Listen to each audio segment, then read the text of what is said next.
உங்களுக்கு நிம்மதி உண்டாகுவதாக. தேவனுடைய இரக்கங்கள் அதிகமாவதாக. தேவன் என்ன சொல்கிறாங்கன்னா, உபாகமம் 15:6, நீ அநேகம் ஜாதிகளுக்கு கடன் கொடுப்பாய், நீயோ கடன் வாங்குவதில்லை. நீங்கள் கடன் வாங்க மாட்டீங்க, நிறைய பேருக்கு கடன் கொடுப்பீங்க.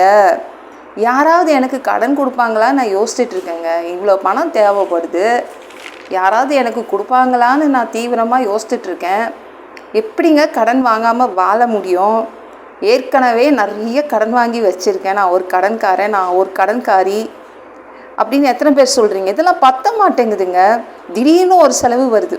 ஒரு சகோதரி எனக்கு தெரியும், ஒரு சிஸ்டர் எனக்கு தெரியும், அவ்வளோ கடன் வாங்கி வச்சுருக்காங்க அவங்க. அதில் வேறு அவங்க கடனை வேறு 2 வகையாக பிரிச்சுருக்காங்க. பழைய கடனுங்க, அப்போ வாங்கினதுலாம் பழைய கடன், இப்போ லேட்டஸ்ட்டாக வாங்கிட்டுருக்கேன், அதெல்லாம் புதிய கடன் சொல்கிறாங்க. எப்படிங்க நம்ம கடன் வாங்காமல் வாழ முடியும்? இது சாத்தியமா? சாத்தியம்தாங்க, இது நம்மளால் முடியும். நீங்கள் உபாகமம் 28ஆம் அதிகாரம் 12ஆம் வசனத்தில் இது ஒரு ஆசீர்வாதம் என்று சொல்லப்படுது. உங்ககிட்ட உங்கள் வீட்டில் கடன் இல்லைன்னா அது ஒரு ஆசீர்வாதம். யார் வீட்டிலலாம் கடனே, எந்த குடும்பத்துலலாம் கடனே இல்லாமல் வாழ்கிறீங்க, காலரை தூக்கி விட்டுக்கோங்க. தேவனுடைய ஆசீர்வாதம் உங்கள் வீட்டில் இருக்குது. தேவனுடைய ஆசீர்வாதம் இருக்கிறதுனால தான் நீங்கள் கடன் வாங்காமல் இருக்கிறீங்க. சரி, நாங்கள் கடன்காரங்களாக இருக்கோமே, என்ன பண்ணுறது? சாபம் இருக்குது. அந்த சாபத்தை எப்படி நம்ம விரட்டுறது, அதுதான் நம்ம பார்க்கணும். சரிங்களா? நம்மளுக்கு ஏன் அந்த ஆசீர்வாதம் நம்ம வீட்டுக்குள்ளே வரலை, அதை நம்ம யோசிக்கணும். நம்ம தேவன்கிட்ட கேட்கணும், தீவிரமாய் தேவன்கிட்ட கேட்கணும், என்னையும் ஆசீர்வதிங்க, நான் ஏன் கடன்காரனாக உட்கார்ந்துட்டுருக்கேன்.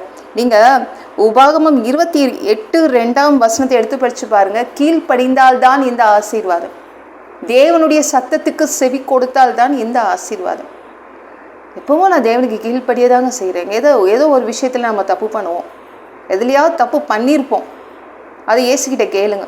நான் எதில் உங்களுக்கு கீழ்ப்படியல, அப்படி நீங்கள் கேட்டு உங்களை பரிசோதித்து நீங்கள் உங்களை சரி பண்ணிக்கோங்க. அப்போது நீங்களும் கடன் வாங்காமல் இருப்பீங்க. இந்த ஆசீர்வாதம் உங்கள் வீட்டுக்குள்ளே வந்துடும்.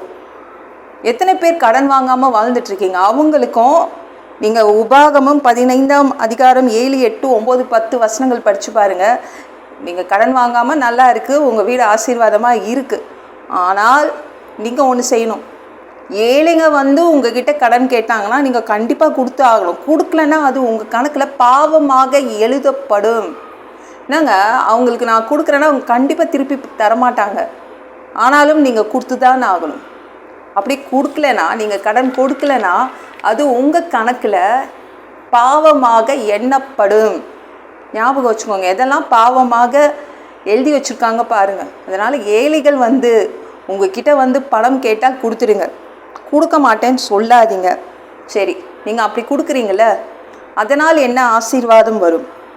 அதனால் என்ன ஆசீர்வாதம் வரும்னா, நீங்கள் என்ன செய்தாலும் காரியம் வாய்க்கும். ஒரு ஏழைக்கு நீங்கள் கொடுத்துட்றீங்கன்னு நினச்சிக்கோங்க, தேவன் என்ன பண்ணுவார்? நீங்கள் என்ன செய்தாலும் அதை ஆசீர்வதித்து அதிலிருந்து உங்களுக்கு பணத்தை கொடுத்துருவார். ஞாபகம் வச்சுக்கோங்க, கடன் வாங்காமல் இருப்பவர்கள் கண்டிப்பாக நீங்கள் ஏழைங்களுக்கு கடன் கொடுக்கணும்.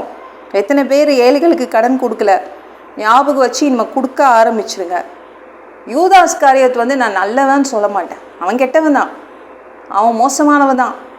அந்த மாதிரி மனுஷன் இந்த உலகத்திலே பறந்துருக்கக்கூடாதுன்னு இயேசு சொல்கிறார். ஆனால் அவன்கிட்ட இருக்கிற ஒரு சின்ன நல்ல குணம் நான் பார்த்துருக்கேன்.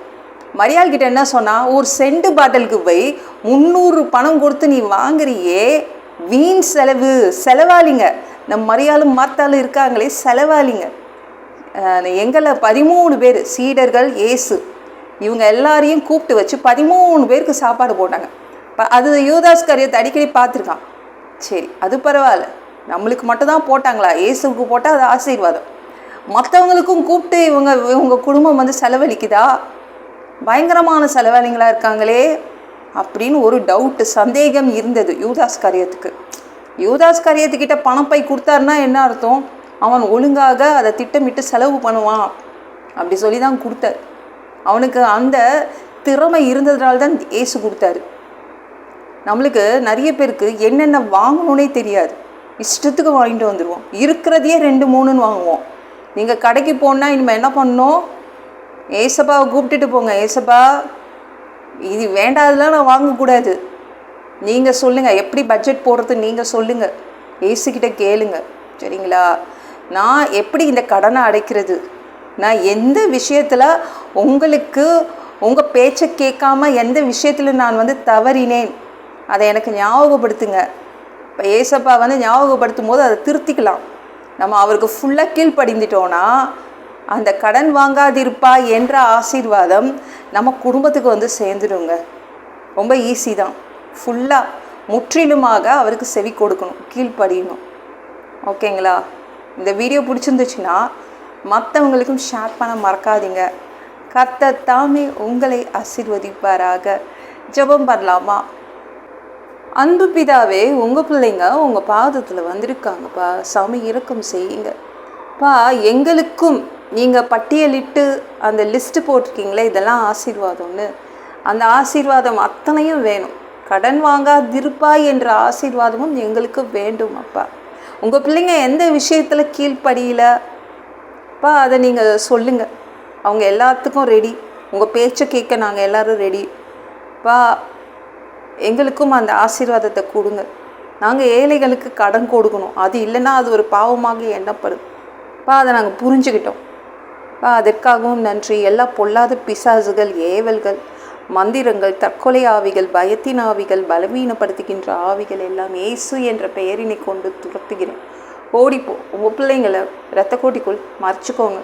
இப்போ சுத்த ஆவியால் நிரப்புங்க. ஞானஸ்நானம் எடுக்கணும்.